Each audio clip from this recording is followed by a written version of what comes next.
This is VSiN, the sports betting network.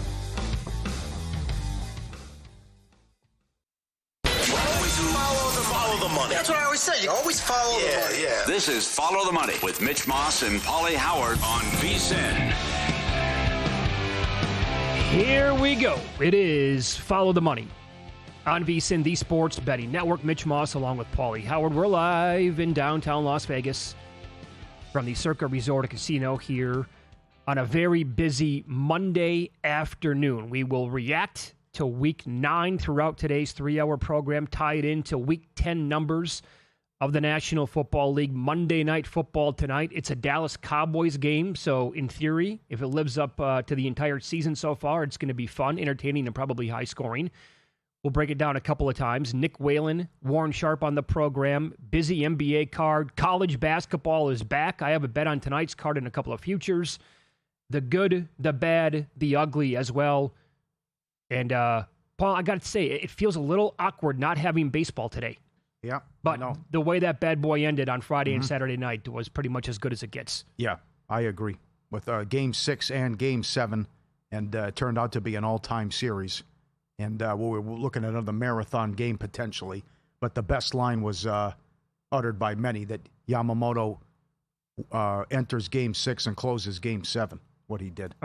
Phenomenal job. And in the NFL yesterday, how about a nice bounce back by the Dogs? They went 8-4 ATS. Favorites outright, they were 7-5, capped off by that very impressive win by Seattle last night. But the marquee game of the day went to the Buffalo Bills yet again in the regular season over Patrick Mahomes and the Kansas City Chiefs. Make it 5 straight regular season games in which Buffalo has defeated that team. They outgained them 404 to 305. And as we were talking about before the show started, man, they really figured something out there with the defense overall. They were ready to go the entire game, and they made it exceedingly difficult for Mahomes the entire time. He was 15 of 34, and they had a bunch of ball hawks on that team defensively. Yeah. Right? Every time he threw the ball, sometimes the guys were open, like a couple of plays I could think to Kelsey, but Buffalo looked great yesterday. But I'm not going to sit here and tell you that my opinion has changed or I'm going to freak out and say, Kansas City, drop them big time now. I'd still have a number 1 in my power ratings, and if they played again this week, it's not like Buffalo's going to be a 3-point favorite. It'd be closer to a pick'em than KC laying 2.5 is my guess, but... Yeah. Spags, feel free to cover the tight end. That's one thing. Number 2, they're certainly dangerous when Allen's Superman, and he was Superman yesterday in the game. To think he's beat Mahomes 5 in a row in the regular season is astonishing. But I want to see sportsbooks take a stand here and invite Mahomes MVP money, as he only dropped a little bit. They're 5-4. They're the 8th seed. More losses could be coming. They're not even in the playoffs right now. Right. So I would say invite some of I think his MVP numbers are ridiculous, as he only completed 15 passes.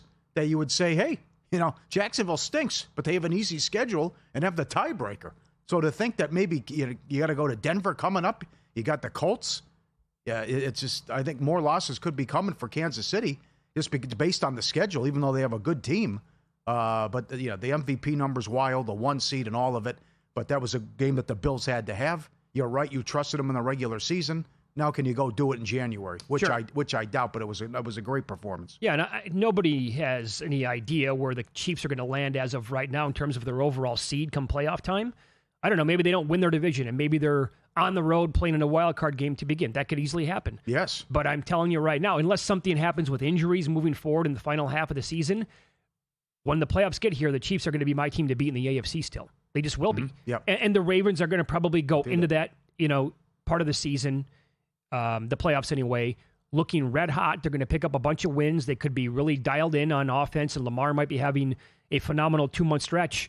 But come January, that's the team that I need to see it to believe it first before I can knock them out of the playoffs overall. How did Nance and Romo and everyone involved butcher that last sequence with Buffalo?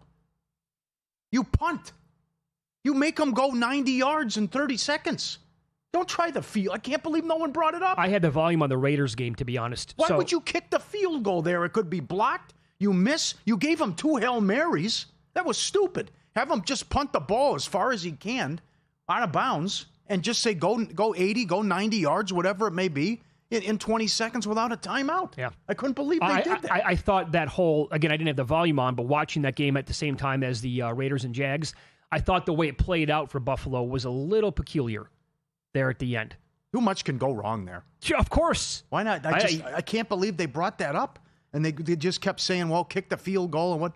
I mean, it doesn't make any sense to me. While you were giving them an opportunity where you had to stave off 2 Hail Marys as opposed to, I'll punt, pin you, or just, go 80 yards in 10, 20 seconds, whatever. I can't. And the other thing, how do they miss the tip ball at the line of scrimmage? And then you can't challenge that. Are you how? That's awful. How much time did they spend on that? That's another thing. It's still going on? Really? Sterators never seen that before? Okay, I guess. What is it, conspiracy? There's no wire that got in the way of the field goal here all of a sudden? I know. What are we doing here? I know. But what you said earlier to start the show, because we do the Sunday tailgate show every Sunday. But it was the last 14 weeks, favorites of 8 points or more with 26-1 straight up. Bam, 2 of them lose on yesterday. So you saw some upsets finally. The Dogs were due after a 12-2 ATS run and the best run since 1985, what we had in a week. And there were some bizarre results, upsets, play calling, situations that played out. It was an interesting week, to say the least. In the good, the bad, and the ugly, coming up at 5:45 Eastern Time, I will detail a lot of what happened with the Green Bay Packers. Astonishing how they forget, covering for a second, but the fact that they lost the game outright in the manner in which they did, and when Bryce Young had 102 yards passing, and Green Bay didn't punt. And I have a lot more on that game. Yep. But here, I don't know who the main person is to blame here, because LaFleur, this team, they have played a 60-minute A game one time all year long, and yet consensus power ratings had him number 2 again going into this week. And how long have we been saying there's something amiss here with the power rating on the Green Bay Packers, right? Yep. And it was going to come back and bite him in the ass at some point. Right. It did yesterday. LaFleur rarely, if ever, has this team ready to go out of the gates. Now, having said that, if I have to watch Jordan Love off his back foot throw another 50-yard bomb into triple coverage again this year, I'm going to break stuff at my house. Because, dude, you are now the 3rd-year quarterback on this team, and you're coming off of a great, 3-quarter stretch against Pittsburgh. What is up with your football IQ doing that? Yep. It's a horrible football play, man. Cut it out. What did you see? There's 3 Carolina Panthers there. The decision, and then the decision on 4th down, where it could have been a pick 6. That would have been one of the worst throws in NFL history. Sure. And why are you going for that, LaFleur? We have really got out of control here with anti-field goals. I agree. There's 11 minutes left. You're down 7. It's 4th and 8 from the 13. Why would you go for that? And it cost them the game. Hmm? And the other thing is, you're putting out a compromised McManus still. Sure. The school teacher didn't miss and hit from 61. And you keep trotting this guy out here, and he misses kick after kick, and he missed another one, and it cost you a game. Right. They got bailed out at the fact that Carolina missed the extra point. But McManus missed another field goal. They were 1 of 5 in the red zone. The fumble was huge, the horrible interception, and LaFleur's out of his mind going for it. 4th and 8 from the 13 with 11 frickin' minutes left. Yeah, assuming that he makes that field goal for a second, nothing's automatic, but let's say that he does, and it's a chippy. Then at some point, when Carolina scores again, we're talking 16-16 with the ball game. And that field goal at the end of it would not have won the game for Carolina. We would have been going to overtime at that point, because Green Bay eventually came back and scored a touchdown. Yeah. And that's the way it would have played out. Yeah. This is the same guy against the Buccaneers 5 years ago in Tom Brady, who could not get a stop the entire game, on 4th and goal, decided to kick a field goal down by 8 with 2 minutes left. Yep. In the playoff game at home to go to the Super Bowl. And now he's on a complete 180? It doesn't make any sense. Yep. And it's baffling watching that team play. And here's another one from yesterday. Their overall numbers on the year, they were supposed to dominate the line of scrimmage on both sides. Well, specifically, and Jacobs did have a good game running the football. Micah Parsons, for the first time in his career, did not have a single pressure. Not one. Yeah. Yeah, I think we also have to realize that Carolina's pretty good. Carolina and Jacksonville might make the playoffs. Oh. And I don't think they're, I don't think Jacksonville's below average, but it's just the schedule that's left. And you're finding ways to win games, or teams are handing you games. The Raiders missed an extra point. They can't get a stop. This 44 points in the fourth quarter. What transpired? Here, they're just running the ball on you. Finally, Canales figured out, Dowdle's pretty good. Maybe they should get him the ball. Also, there was a good text that Green Bay is the ultimate survivor team this year. They lost to Cleveland. They lost to Carolina. They tied Dallas. How many people did they get this year in survivor contest all over? Yeah. Some horrible losses. But they'll beat the Eagles because that's the Packers, right? But I said that. I hated the spot, though. That's why LaFleur, you're right. He has to have them ready to play. I hated the spot. Everyone's pumping your tires. You look great and beat Pittsburgh on the road. Yeah. The Monday night games, the showdown's up next looming on Monday night, and you come out not ready to play, and you lose to a below-average team. I mean, it's such a week-to-week league. The team that they just went up and down the field on for basically, 2 hours in a 3-hour football game last Sunday, Pittsburgh. Pittsburgh's a team that could not create turnovers on defense. They forced 6 yesterday against the Colts. And that offense that was humming along at historical rates. Yep. Okie dokie. Another one. Yeah, well, Pittsburgh had 220 yards. They took it away 6 times. That's a Mike Tomlin win. That's what that was. Yeah, and if Atlanta doesn't miss an extra point. That's another one. Right, after getting absolutely embarrassed last week. The stuff is so week to week in the NFL. Uh-huh. And then how about Detroit? The loss by the Lions yesterday. Yep. Van Ginkel was great. The pressure was there. Good to have him back. He got home. I know. Couldn't stop the run.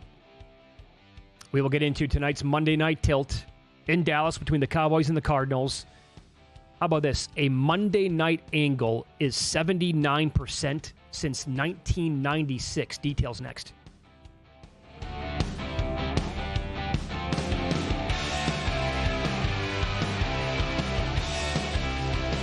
If you're serious about football betting, VSiN's got your weekend game plan. Fridays at 7 p.m., it's the Circa Friday Football Invitational. Saturday morning, VSiN's college football tailgate show at 9 a.m., breaking down matchups, props, and big-time bets. Later that night, join the football contest show as the sharpest betting minds give you their picks for Sunday's game. And Sunday at 9 a.m., lock in with Mitch and Paulie on VSiN's Pro Football Tailgate Show. Your final stop before kickoff. Check out the full lineup at VSiN.com and join us on the Sports Betting Network.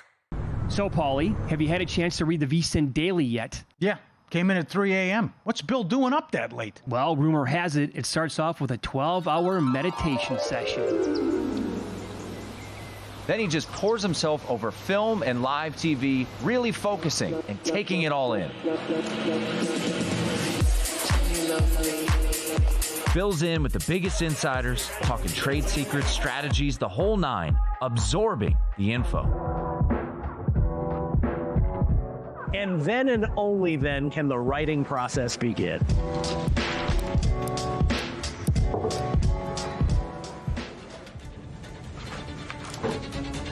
In Las Vegas, Bill's late night becomes your early morning. Wake up to the very latest betting insights in your inbox with the VSiN Daily.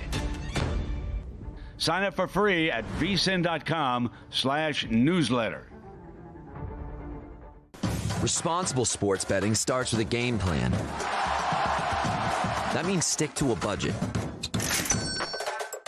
Keep it social by playing with friends. Learn the game and know the odds. Play with trusted legal operators. And if you need help, reach out. If you're getting in on the action, visit haveagameplan.org to learn more.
This is Follow the Money on VSiN.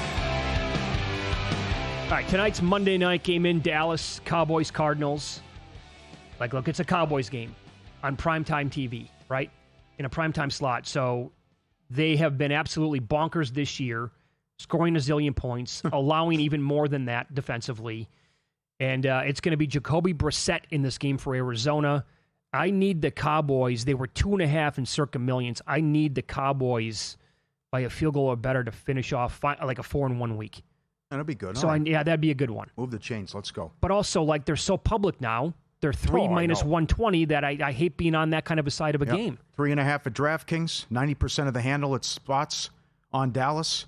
They are back-to-back Monday Night Football games. They play the Raiders out here coming up as well. Yeah, to your point, they score 30 a game. They give up 31 a game. Dak is on a nice run as a favorite in primetime games. And Arizona is the ultimate conundrum, right? Funny team. 5 losses in a row, 3 of them game-winning walk-off field goals. And like that guy who's the beat writer who covers the team said, I've never seen anything like this.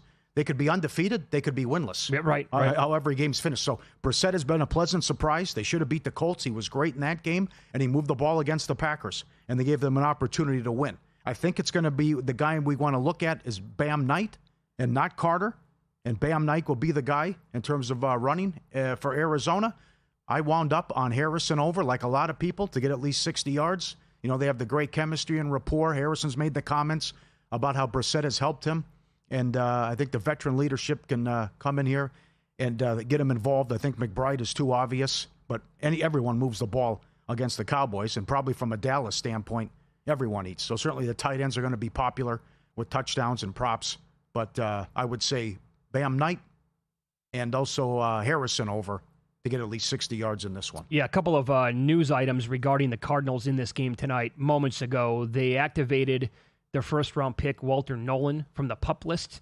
And Michael Carter, the running back, is now on the active roster. They put him up from the practice squad. Although, just based on the results here with this team on the ground lately, trusting fantasy people, looking at some of the film stuff, Knight appears to be the guy who should be getting a bulk of the touches in this game in the backfield tonight for Arizona. Yeah.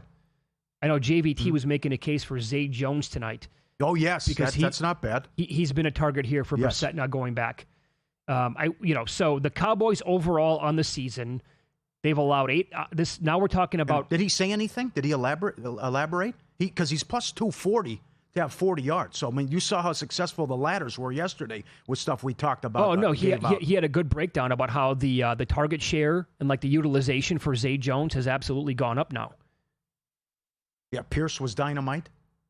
Watson, Yoshi Vosh. Yep. Yes, this is where ladder Zay Jones. I'm with him.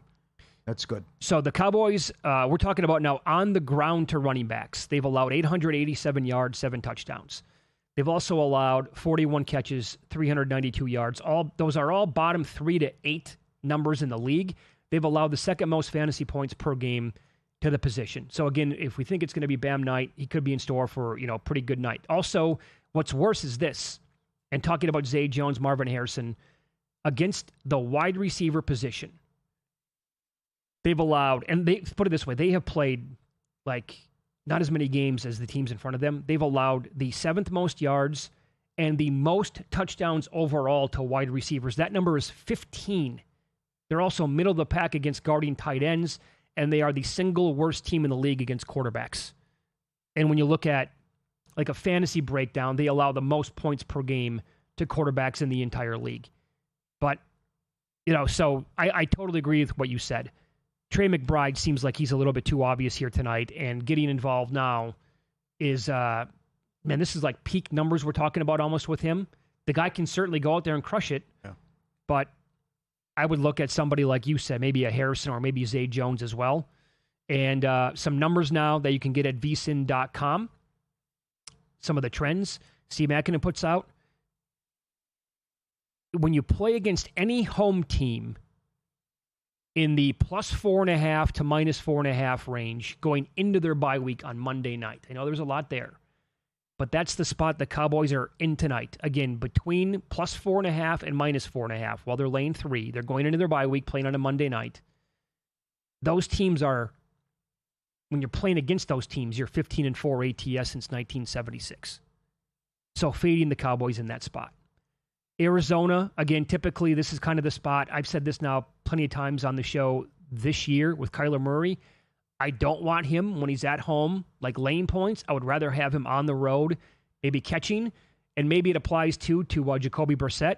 But overall, as a team, they're 11 games over 500 in a 55-game sample size, road neutral game since 2019. And as a dog since 2021, they're 33-19 ATS, which is 63.5%. But like I said, I laid 2.5 with the Cowboys because it was below that key number in Circa Millions out here. Did you get pissed off watching what Cam Little did, knowing that it was right there for Aubrey and the Cowboys last week? Oh, I felt that's how you do it. I felt great for the kid, but also, I was still disappointed in what took place last week. It was that easy. That's how you do it. You don't have a lot of time. You just complete the pass and just say, okay, good, come on, nail. And the kid would have been good from 70+. Yep. I mean, that's what maybe they try to one-up him here tonight with the same thing, but that was staring Dak right in the face multiple times last week. Yep, at least twice. And he wouldn't do it, but that's where you got to be concerned about how well Brissett played against Green Bay and also Indy, and you couldn't slow down Bo Nix at all, and everything's just wide open. And now Dak's been turning the ball over too, so not that Arizona will take it away, but this is also interesting what Jerry does if they get a win and what happens at the deadline, because you'd be 4-4-1. You'll probably beat the Raiders going into your bye. Come out of that bye, you're probably 5-4-1, and we'll see if Jerry does something. He picks up the phone or maybe makes a move. Not that this is a good team with this horrendous defense. What did you think of the end of that Raiders game yesterday? I was captivated by that game. Oh, it was nuts. It was absolutely fantastic. It was 9-6 in the fourth quarter. Yeah. And it turned into a ping-pong match. Yeah. And, my God, healthy Brock Bowers. Oh, God. Please, fingers are crossed here, just as, somebody who owns him in a big fantasy league, but also as just a fan of football, please stay healthy for the rest of the year. That was so super impressive yesterday to do that, and he looked like he was 100% healthy and blazing fast out there, blowing by the defense. And I totally agree with going for 2. That's the only play. Who wants to play for a tie? Yeah, and he's got, was it Myers? He's got him in the back of the end zone. He's got him wide open. I know. Blew it. Pete Carroll, livid after the game. We have a guy hit a record field goal against us, and we miss an extra point, and that's why we lose. Sure. So I understand his pain and frustration. You also lose a game like that when Geno plays well. Geno had 4 touchdowns, but it's just, you couldn't stop Jacksonville. But again, that's 9-6 going into the fourth quarter, total of 44. And then you get a 30-29 final. The Lawrence interception off the bat was huge as well. That silly interception in the end zone. But playing through the illness, Cohen said he looked like a ghost out there. He was so pale, but huge win for Jacksonville. And again, now we'll see the Raiders regroup. And good luck. You have to go to Denver Thursday. Yeah. Quick turnaround here. Will not go well is my best guess. I mean, the market is telling you the same thing. Although a little bit of money on the Raiders to put it where it's at right now. We'll expand on the Week 10 numbers coming up in about 35 minutes. There's also this. I was reading a report right before the show started that another teardown is coming very soon with the Raiders. But, I mean, like, how long is Pete Carroll going to be there anyway? Fire sale? Well, I don't. It's basically, they're good. Like, it was this. And I get this part. Paul, they played in the Super Bowl against Tampa Bay. That's going on 25 years ago now. That's the last playoff run? Well, that's the last playoff. Yeah, and then they made that playoff run a couple years ago with Derek Carr and Bisaccia. They lost to the Bengals. But other than that, it was a total. It's been 25 years essentially of complete ineptitude, and people are fed up. Yeah. They're sick and tired of being sick and tired. Yeah. And I totally get it. Who can take this anymore? I think it's a more interesting league when the Raiders are good, and it's just. I'm with you. My God, of all things, Geno, you got him right there in the back of the end zone. And then, people breaking down film are like, well, that's on the offensive line because they never took care of the defensive tackle who swatted the ball down. They had to do a better job of blocking him. You've had bad hires with head coach McDaniels, the Gruden debacle. He also can't draft either. And they've swung and missed. Remember, it was the Gruden. Oh, my God. They would just take guys from Clemson and Alabama. Well, that was and they would reach for him too. It was a gift for betting the draft for a couple years in a row because you knew who. There were great betting angles on that. The Denver thing's incredible. They're 4-0 this year when they trail entering the fourth quarter. How did they win that game? They were -2 in the turnover battle and won. But was Stroud fencing? I thought he was fencing. At first, I thought he was. So too. I can't imagine he plays. That was ugly.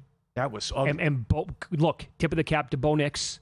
He played really well when it mattered most. the first half of that game, that's what scares me about the Broncos. That's right.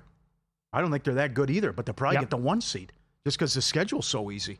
College basketball tips off today. Still time to get your copy of the annual betting guide, Human's Top 50 Rankings. Every conference previewed, future and season-long bets. I can't get enough of the WAC. They're down to 7 teams. 7? Yeah, Grand Canyon comes in immediately to the Mountain West, and Seattle goes to the West Coast. The only way to get the guides, become a VSiN Pro subscriber. Sign up now, just $120, less than $20 a month. Everything we do until May 1st. Come on, VSiN.com/subscribe. Up next, more prop bets to look at tonight from Monday Night Football. Nick Whan's going to join the program. He has a bunch that he's going to fire on. Find out who he likes next year on VSiN.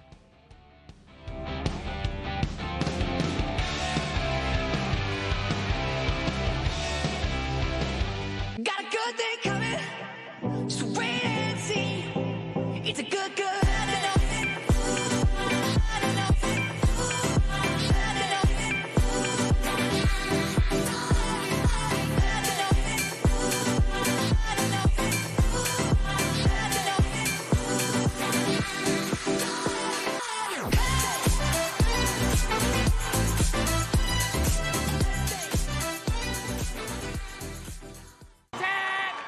Looking for an edge on NFL player props? VSiN Pro's new NFL player prop projections tool is here. It compares DraftKings lines with Opta-powered AI projections, so you can see where the numbers differ and spot potential value before you place your bets. Our player prop projections tool is available now exclusively for VSiN Pro subscribers. Go to VSiN.com/props to check out this tool and more. Only on VSiN, the sports betting network.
This is VSiN, the sports betting network.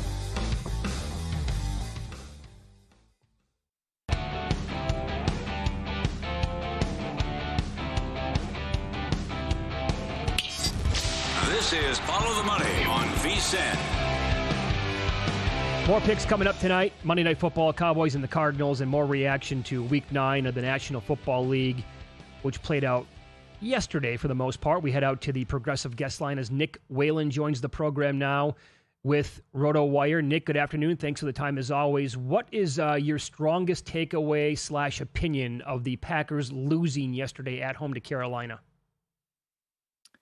I think this was another reminder that you can't really trust the coaching for this team week to week, specifically the play calling, which I know we've been harping on all season long. I think most Packers fans would tell you, even in the games that they've won this season, you still feel a little wanting. You come out of these games and you're like, man, you look around the NFL and these other elite offenses are effortlessly moving the ball down the field. You got teams like the Colts and the Lions that feel like they're scoring 30 plus every week.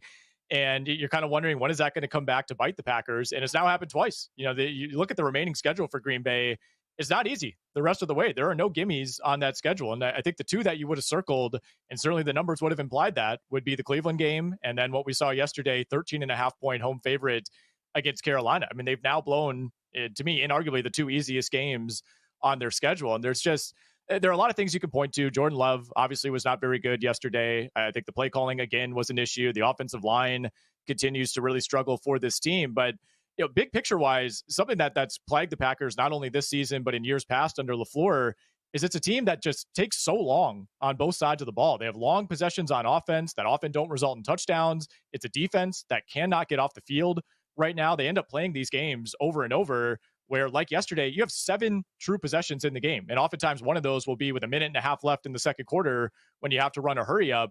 So you end up really, limiting your room for error when you're only possessing it 7 or 8 times over the course of a game. And maybe you turn it over on your first possession, you punt once or twice in there. It just puts a ton of pressure on every single possession. I mean, I don't know about you guys, but every week I watch the Packers and I look up and I'm like, how are there 3 minutes left in the second quarter? How have the Packers only run 16 plays? Right. Great point. Yep. Same division. Bears Bengals. What do you think about that? Other than I guess we just have to fire every single time on overs galore with Bengals games. Look, I mean, the Bengals defense was truly historically bad in that game. I didn't think Chicago was a whole lot better. I mean, both of these defenses, I think, are ones to target the rest of the way, both in betting and in fantasy. I think this was the worst defensive game I've ever seen in my life. I've watched a lot of football. I think you're don't right. even know if it's close. There was one punt over the final 18 drives of this game. And that was when Chicago, had the pick six called back and you're just trying to burn a little bit of clock, force Cincinnati to burn some timeouts. It was the most yards the Bears have put up in any game since 1980. The Bengals are now the first team to allow at least 500 yards, at least 38 points, and have no takeaways in back-to-back games. They're also the first team since the mid-1960s to score 38 or more in back-to-back games and lose both of those games. And they are now the second worst team by DVOA defensively since 1978. I mean, that's roughly like 1,400 individual defenses in that span. I mean, we are talking the bottom 1 percentile, bottom 0.1 percentile for this Cincinnati defense. And I don't know how it gets better. That's the thing. I mean, every week it feels like you get a report, oh, player X is asking out, or the Bengals are benching random veteran Y. I don't really see a source of improvement here. And now we're talking about trading Trey Hendrickson before tomorrow's deadline. I think this is just how it's going to go. And it's happening against every offense, right? Like the New York Jets are basically putting up 40 on this team. I know. And then after the game, Chase Brown and Jamar Chase lost it. Yeah. And Brown profanity-laced tirade about, come on, all you have to do is get one stop. And then Zach Taylor gets mad at Chase Brown. So, Zach Taylor, are you going to do anything? Right. This happens every year. Right. 14-2 overrun in home games, by the way, last 16. Walk us through some props you like tonight. Yeah, well, first of all, you make a good point on Zach Taylor, and I do wonder if he's going to get bailed out by the Burrow injury and just get another year with this team that he absolutely does not deserve. We'll see how that plays out. I can't really remember an offense just revolting against its own defense so publicly like that. Looking at tonight's game, it's more of a prop spot for me. I think I would maybe just grab points with Arizona if you do want to play the side, just because, this Dallas defense is not Cincinnati bad, but it's been close. Cowboys should still be without 3 defensive starters in that secondary, so that worries me a little bit. I mean, this is a bottom 3 defense in terms of EPA, success rate, EPA per pass, EPA per rush. I do think it should be a rebound spot, though, for Dak Prescott. I would look at the yardage for Prescott. You could grab the over 2.5 passing touchdowns. he's coming off his worst game of the season. Before that, he had been pretty much bulletproof early in the year, and that was a tough spot on the road at Denver. I also am looking at the over 22.5 completions for Jacoby Brissett. Now, opposing quarterbacks are completing almost 70% of their passes against this Dallas defense. He has 25 and 27 completions in his first 2 starts. So I think this should be another relatively high volume spot. You have to look at Trey McBride, over 68.5 receiving yards. He's got 24 targets over these last 2 games with Brissett, and went over this number against 2 better defenses, at least in Indianapolis and Green Bay. No team had given up more passing yards, guys, coming into this week than the Dallas Cowboys. They've given up an NFL high 20 passing touchdowns on the year, so don't mind taking a stab at a Trey McBride anytime touchdown. I believe he's closer to 6 or 7 to 1 for first touchdown tonight. And then on the Dallas side of things, George Pickens over 4.5 receptions.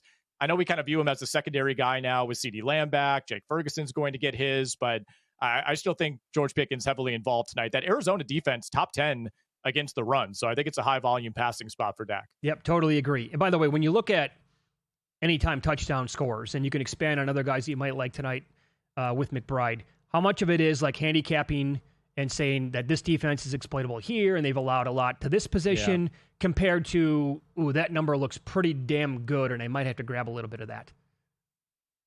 Well, I think against a defense like Dallas specifically, it's more so the latter because it could be anybody. Like they give up yards to running backs, they give up yards to tight ends, to wide receivers. So in that specific case, there's not necessarily one position that I would hone in on.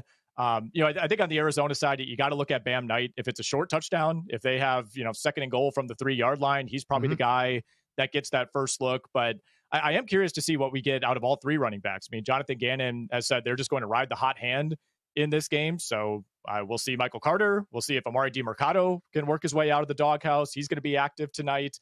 He's somebody I wouldn't mind taking a stab at. We'll see what the workload is early on. But DiMercato is going to get some chances in this game. He's 5 to 1 right now for a touchdown. A little redemption story for him on national TV to make it look good, huh? Yeah. Okay. We'll see. We'll see. He needs it, man. Yeah, no kidding. You were on, and so was I. This was my one loser so far in Circa Millions. I was on the Colts yesterday, as were you. What'd you think overall of watching that unfold? And they turned the ball over 6 times all of a sudden. Yeah, early on, it looked like it was going to be just another Colts game where they score first. They kind of back the opponent into a corner. Teams start pressing against them. You feel like you got to score with the Colts. And then the Josh Downs muff punt was just brutal. And I know Pittsburgh ended up getting stuffed. Yeah, silly. Yep. That's exactly the right word. Pittsburgh didn't even score on that possession, but that was kind of the first canary in the coal mine that, oh boy, this might be a disaster game for the Colts, who had committed 4 turnovers as a team coming into this week. And you knew they were going to have one of these games at some point. I just didn't think it would be this week, to be honest. I was shocked how well that Pittsburgh defense played. All the numbers and the eye test really indicate that this has not been a very good defense. But after scoring that first touchdown, Colts go muff punt, fumble, interception, punt, interception, and all of a sudden you're down 3 scores heading into the 4th quarter. So to me, it's more credit to the Pittsburgh defense for finding a way to do what really no other team has done and slow down this Colts team. At the same time, every team is going to have one of those disaster games every year. You're not going to win when you turn it over 6 times. It was a little like the New England game for Pittsburgh, where the Patriots looked like the better team, but turned it over 5 times. Well said. Finally, here in about 90 seconds, was that bad Detroit yesterday, or do we tip our cap here to the Vikings, who finally got a couple of key guys back on defense? Yeah, it's more of a tip of the cap to the Vikings for me. Obviously, Detroit contributed to its own demise, but I think you can draw a parallel to what we saw from the Vikings defense to what we saw from the Pittsburgh defense, right? Both teams coming off of really bad games in Week 8. Everybody's down on Minnesota. And then, of course, they show up in this spot.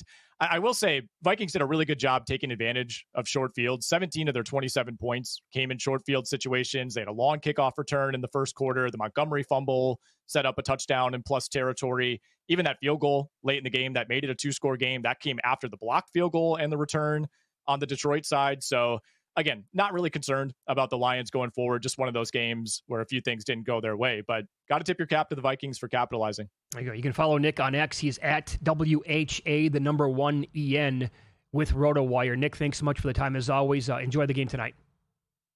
Will do, guys. Thank you. Yeah, and he was on the progressive guest line. Yeah, that Colts performance yesterday, stink bomb. I thought, like he said, I thought that was going to come in a few weeks to KC.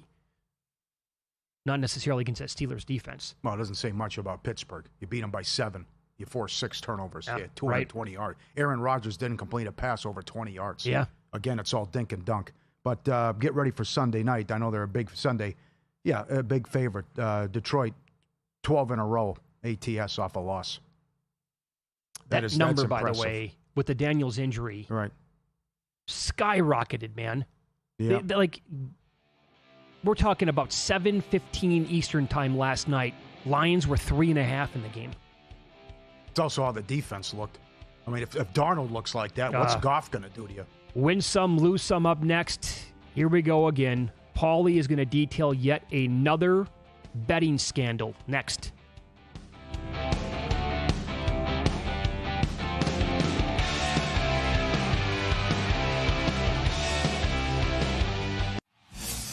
VSiN's player prop projection tool is now available for the NBA. Get projections for points, assists, rebounds, and more powered by Opta AI. On VSiN.com/NBA props, we line up our projections against the latest DraftKings odds so you can quickly spot mismatches and find value before the market adjusts. The NBA player prop projections tool is free for a limited time. Check it out now at VSiN.com/NBA props and join us on the Sports Betting Network. Check out Stormy and JVT on Money Moves, only on VSiN. And maybe that's why they wouldn't, because they're the Giants and they don't do things that make sense. Out of all these divisions, this is the one that I am the most curious about because I do think there are positive signs for the Bears. They'll take you on a fun, fast-paced journey, weaving in everything you need to know to make an educated bet, while also not shying away from the excitement of a same-game parlay sweat. Money Moves, weekdays at 2 p.m. Eastern on VSiN, the Sports Betting Network.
Win Some, Lose Some is sponsored by the Sharp Plays. Were you a winner last night? Wow, winning. Or was it a rough one? Well, they can't all be winners, can they? Loser! You're a loser! Paulie Howard recaps the night in sports betting in Win Some, Lose Some. First touchdown in the early games, Bengals 8-1. More on that coming up. Highest scoring game, Bengals Bears 4-1. Lowest scoring game, Panthers Packers 7-1. Most points, Bears 9-1. Fewest, Saints 4-1. Most passing yards, Flacco 11-1. Rushing yards, yeah, baby. You said it several times yesterday. Manungai 12-1. He was awesome. Yeah, he was. And they called that Brown kid in. His family was at the game, and he had the touchdown. He was hard to find anytime. Called him up off the practice squad. Receiving yards, he does it again. JSN plus 550. OptAI gives it out the over every week and by big margin. Like saying he's going for $120, he's going for $130, and he does every game. No one can stop this guy. Except when they didn't throw to him one half against Arizona. Is he going to do this? Like he's going to set the all-time record? I think so. Yeah, I think so. Every team makes a field goal in the early games. Yes, 11-1. Oh, it happened. The Rams were the only team that didn't make a field goal. And after the game, McVay said, "Yeah, it's a problem. We have to look at this." Cardi missed an extra point and another chippy. No, I'm going to expand on that coming up a little bit later on. Overtime plus 120.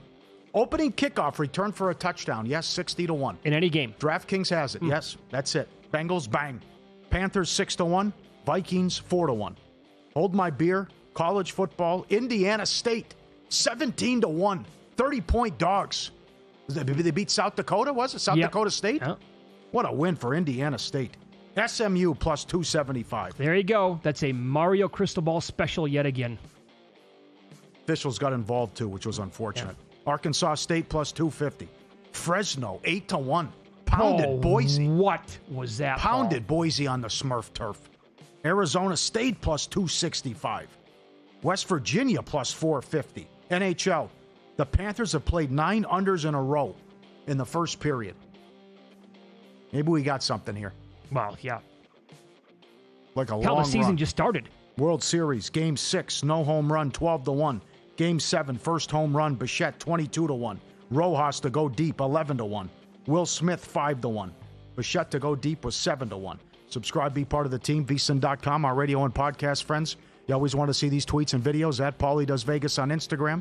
Send them in. We'll put you on. Jersey Jerry from Barstool with an all-time quarterback touchdown anytime parlay, which is your big boy. 6 figures for some. McCarthy. Dimes. Cameras in the way. Caleb and Trevor Lawrence. Wow. That is incredible. 200 paid, 95,000. Oh, my God. Oh, these ads, they add up in a hurry. And he's sitting at the cash out. He tweeted, he's like, I want to cash out, but I'm not going to. Yep. He needed Lawrence, and then Lawrence whoosh, over the top Yep. in the fourth quarter, by the way. Yes. And it took, got stuffed the first time. Caleb Williams, the first quarterback since 1953 to have multiple receptions in a game.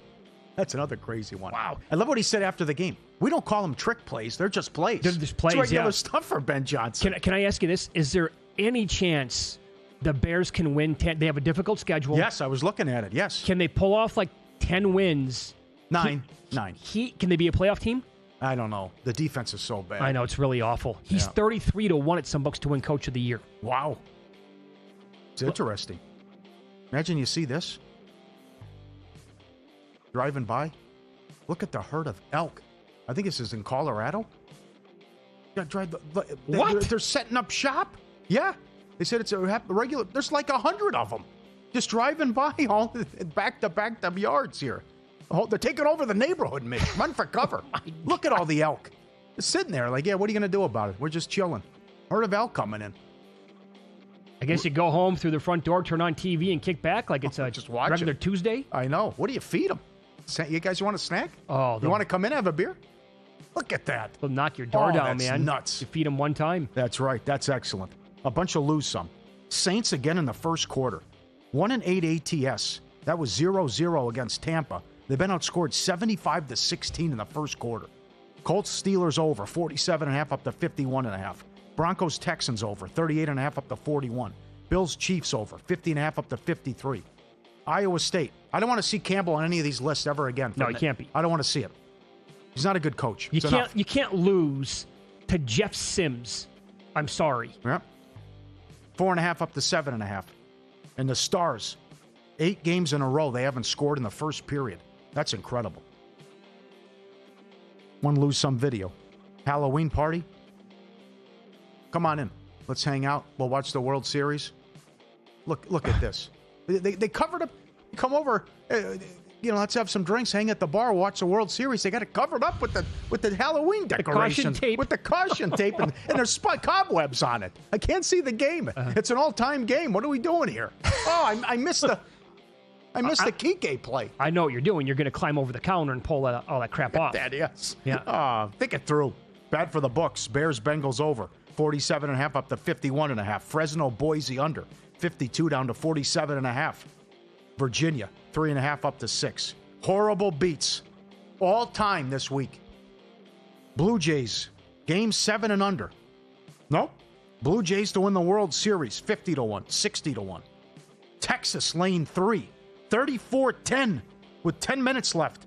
Vandy converts a 4th and 19 from their own 2. They go 98 yards and score the touchdown, put it on 3. Clemson minus 3.5. I had Duke. Dabo said it was the worst call he's ever seen. He's right, and then they fined him.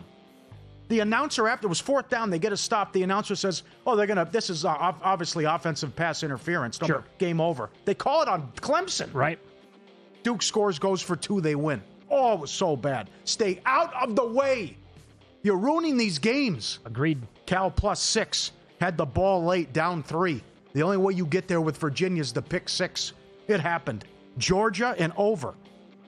Stockton takes the knee at the 1. That's the right play. It's the right play, I know. But still tough there. And Las Vegas, Jacksonville under 44. 9-6 in the fourth quarter, goes over. Before the line moves, sharp plays already there. Good tweet today about how favorites are crushing it in the primetime games. Powered by Advanced AI and plugged into trusted insider sources. They deliver the edge serious bettors use every day. Free reports, alerts, and market-moving insights straight to your inbox or X-feed. They've been at it since 2011. SharpPlays.com. The Mr. Poison tweets every Sunday. Get up there, SharpPlays.com. This might have been the only time in my life that I sat there and watched a sporting event and said, this is fixed. You knew it was fixed as it was going on? Yes. Okay. UFC fighter Isaac Dalgarian has been released from the roster 2 days after sportsbooks flagged unusual betting interest against the featherweight out of a first-round loss to Yadir Davale. Saturday, Integrity Compliance, a firm that monitors the betting market for abnormal activity, alerted its clients about unusual wagering interest on Davale to win the fight night undercard bout in the first round. He submitted him 3 minutes in. When you look at the breakdown and scores, he didn't do anything. He just took him down. I'm not a UFC expert, but Cormier's on the fight doing the analysis and saying, where's the hand fighting? Why aren't you trying to prevent the chokehold and fight back? And why aren't you doing a better job? And then he tapped out. One bookmaker said this was suspicious activity was going on early Saturday morning. One guy we know who's been mentioned on this show several times tried to get $20,000 on it, plus $750, was rejected. Other bets were voided. $20,000 in Vegas, a bet at one location on the dog, 8:30 in the morning, $20,000, 12 o'clock. 2 big wagers at the kiosk to plus $750 to win in the first round. One professional bettor telling his friends, bet whatever you can. I don't care what the number is. It went from 2-1 and closed around even money. We work with 2 people who went to the kiosk and in first round to win by first round was not there. It was gone. Caesars pulled it off the board. Caesars refunded bets if you bet Dalgarian as well with what happened. And it was just, the whole thing's sad and unfortunate, and that's just, he was cut today, and it was just obvious what was going on. Well, and, okay, so what? That's on the prelims, obviously. What does that fighter make per fight? $10,000? 20 if he's lucky? Yeah, well, probably, 10 and 10? 10 to show, 10 to win, if that? Isn't that the dude that's going to be the most likely culprit here? You're not getting paid anything? Or am I wrong with that? Yeah. No, I'm with you. If you see what's going on with these NBA guys who make big money, if you're getting $5,000 a fight and fighting 3 times a year, tops. Well, he was a $2.50 favorite. He closed $1.30. Yeah, sound the alarms when you said multiple $20,000 bets on plus 750 to lose in the first round? There are multiple stories. There are multiple stories of people saying, I want 10, 20,000 on this. There are multiple stories of people saying, I want as much as I can on exact outcome, plus 750, for him to finish him in the first round. On and on and on and on. From Saturday morning on. Oh, they clearly knew. Yeah. That's the Jared Goff first touchdown against the Chiefs. Up next, Week 10 numbers NFL. A team went nuts yesterday on offense, and they should be able to roll that direction.